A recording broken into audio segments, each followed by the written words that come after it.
Hello, and welcome back. In this video, we'll be discussing definitions of partial derivatives. We'll also work through an example of applying the definition of partial derivatives to calculate the partial derivatives of a given function with respect to both x and y. Recall the last video, I motivated the idea of partial derivatives, which told us slopes of tangent lines at various slices of a surface, and so we could think about this as like direction in the, or slope in the y direction. That was, again, partial f with respect to y, that would be moving in the north-south direction here, or partial derivative with respect to x in the x direction, tells us the slopes of these curves.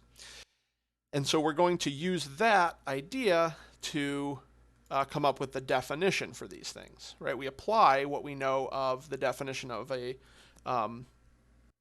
what we came up with for the definition of a function of a single variable, right? It's the limit, right, as we let h go to 0 of f of a plus h minus f of a. But here we have this other variable b.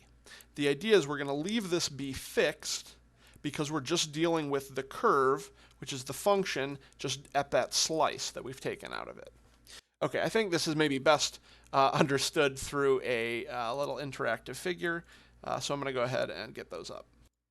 So in this figure, we'll explore, right, the idea is to take a slice of my surface, so the graph of my function, to take a slice at a particular y value, right? And that gives me a curve that's parallel to the x-axis. And then I can ask, well, what's the slope at any point along that curve as I head parallel to the x-axis, so in the x direction. And so we do this just like we did in Calc 1, right? We set this up. Here we have AB, f of AB. That's the point that we're trying to take the derivative at with respect to x. And then we have this point, which is just h units further along this curve, this slice at y equals b. So this would be f of a plus h, b, f of a plus hb here.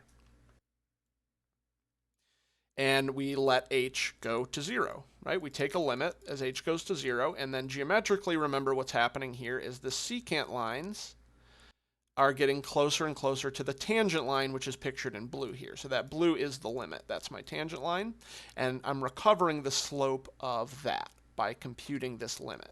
That's the idea. So we're fixing b. That gives us a function really in terms of x. And then we apply the derivative of, we take the derivative of that function while leaving b fixed, leaving y fixed.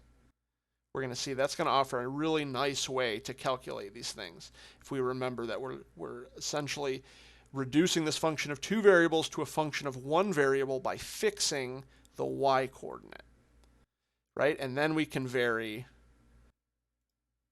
the x coordinate, right? And we can get tangent lines along that entire curve. And then we can vary the y coordinate and do this whole thing again. So now slice it somewhere else and take derivatives of this curve.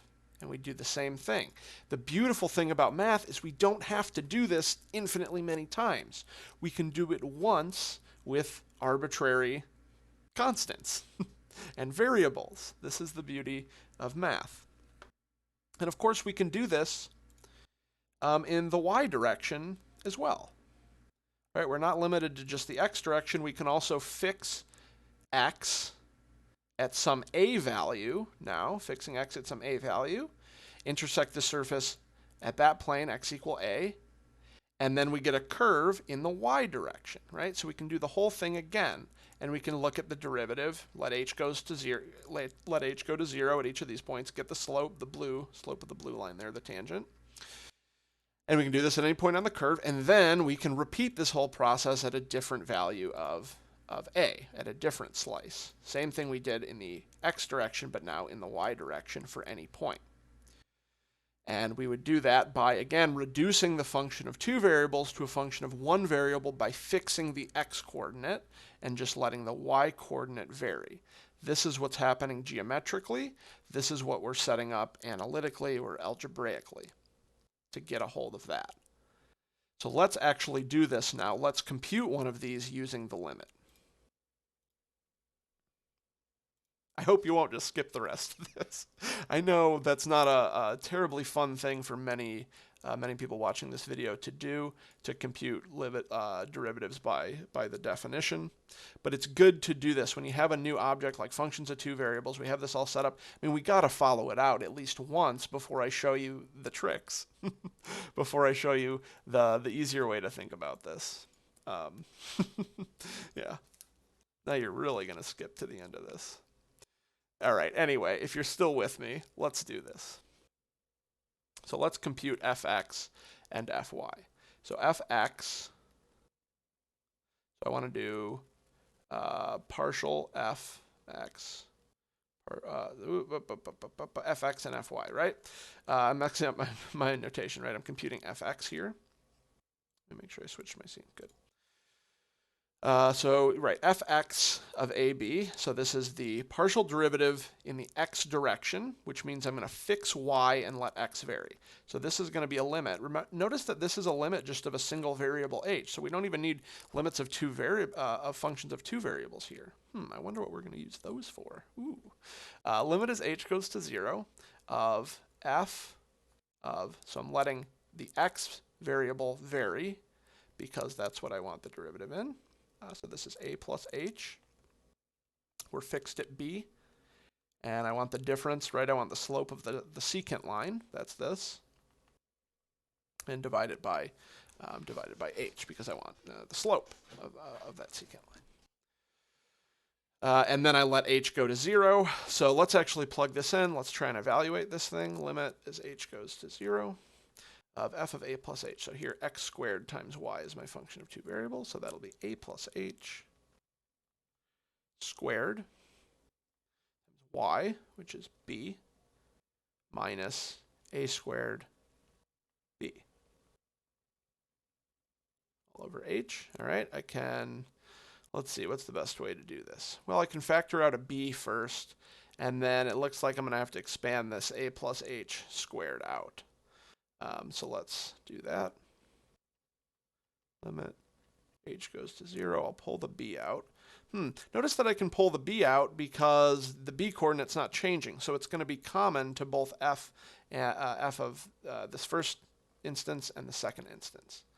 That's interesting, at least here where it's being multiplied. Okay, well, I'll think about that. And then we have a plus h squared. So that's a squared plus 2ah plus h squared, and then I'll have a minus a squared here, minus a squared.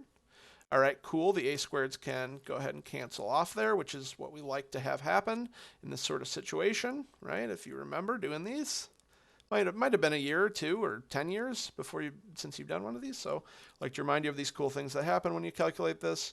You should get that cancellation and just be left with things in terms of h. So we have b times 2ah plus h squared. We can now cancel. This has a factor of h, right? I could pull an h out of this. Why don't I just do that? It's kind of cool working with this blackboard because I can just erase things like that and pull that h out, and then we can factor the h, or cancel the h. And now there's no more h's on the bottom. I have limit h goes to 0, b times 2a plus h. That h never got canceled out. And now h goes to 0, and I have b times 2a. Oh, that's fun. That's some good stuff right there. How about it? All right. So I got b times 2a. Maybe I'll write this a little bit differently. 2ab.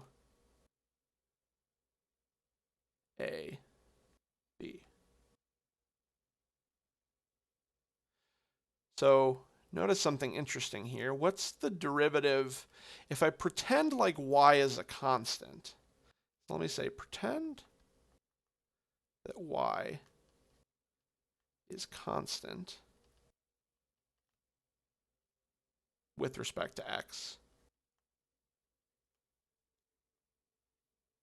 And I mean it is because it's an independent variable. X and y are independent variables. So y really is constant with respect to x. But I mean symbolically, pretend that y is a constant when you're taking a partial of f with respect to x. I'm going to write it like this. Partial with respect to x of x squared y. Pretend y is a constant, and then I can use and pretend this is a regular derivative operator. I could pull the y out, because it's constant with respect to x. And we just get x squared here, and then derivative of this is 2x, so I get 2x times y. Evaluated at AB,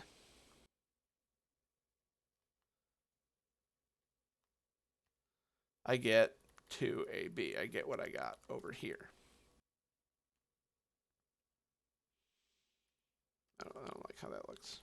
But I get the same thing over here. That's the idea. So this, and it's coming down to, so the good news is this works. This method of symbolically manipulating this absolutely works, and it comes from the definition here. I'm not going to get too much in the inner workings of that, but this works out. And the same thing will work out if we want to take a derivative with respect to y. So if I want to find fy, for instance, fy of AB. So again, that's the limit as h goes to 0, but I'm gonna treat x like a constant now. So this is partial derivative with respect to y of x squared y. And so now x is constant with respect to y. Again, they really are. They're independent variables. And so it should make sense that we can pull the x squared out. Partial f, or sorry, not partial f, partial of y now is left with respect to y. And I can do that derivative. That's 1. And so this is just x squared. So that really works out.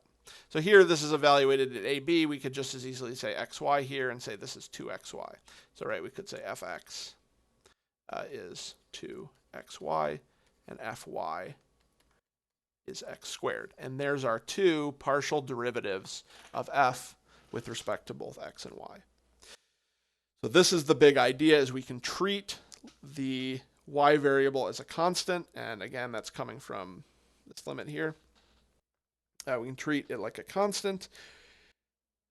Sorry, when we're taking a derivative with respect to y, we can treat x as a constant. When we're taking a derivative with respect to x, we treat y as a constant and symbolically manipulate it just like we would a normal derivative, and we can get our partial derivatives. Pretty cool.